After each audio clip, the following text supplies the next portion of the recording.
we were going to be just as impressive.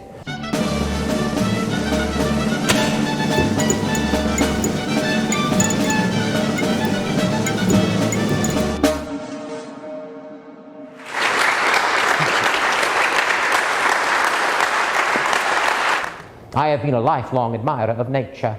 It has done me good throughout the whole of my life. From the earliest days when my father would take me to the lake to help restore my breathing, to the days when we were in Africa and I was hunting birds along the banks of the Nile, to the times when, of course, I would just be fascinated by creatures, and even later on, traveling on and hiking through the forests in Maine. But nature was marvel to me. I marveled at every plant and creature I stumbled upon. Of course, until I received my first pair of spectacles, stumbling was the only way that I truly saw them. But my father, once he understood that I needed them, he had helped me obtain my first pair of spectacles, and I was opened up to a whole new world of beauty and majesty. And somewhere along the way, I developed the idea that I should become a man of science, that I should take on the field of studying nature. And, of course, I remember I started a burgeoning career as a zoologist at age 10.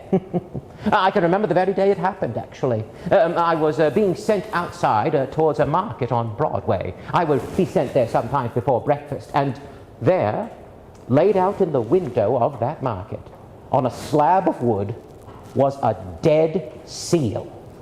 It was beautiful. It was magnificent. It filled me with every sense of romance and adventure that I read about in the Maine Read books. And as long as that seal was in that window, I haunted that market at every opportunity.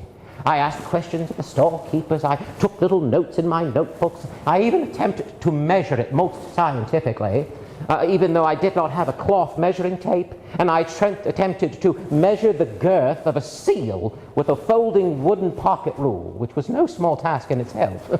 But eventually they did sell the seal, and somehow or other I was able to obtain the seal's skull. And with that great prize, my cousins and I helped to establish the Roosevelt Museum of Natural History. Never mind the fact, of course, that my father was helping to establish the American Museum of Natural History at the same time. No, we were going to be just as impressive.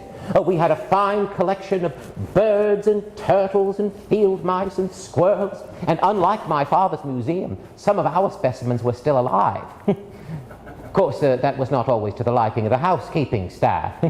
It also was not to the liking of the cooking staff when, of course, they discovered my scientific research lab, which was a pack of mice inside the icebox. Eventually, they did persuade my family to remove my museum collection from the Grand Collection Hall, also known as my bedroom, to a bookshelf in the back of the house. But that did not deter me. No.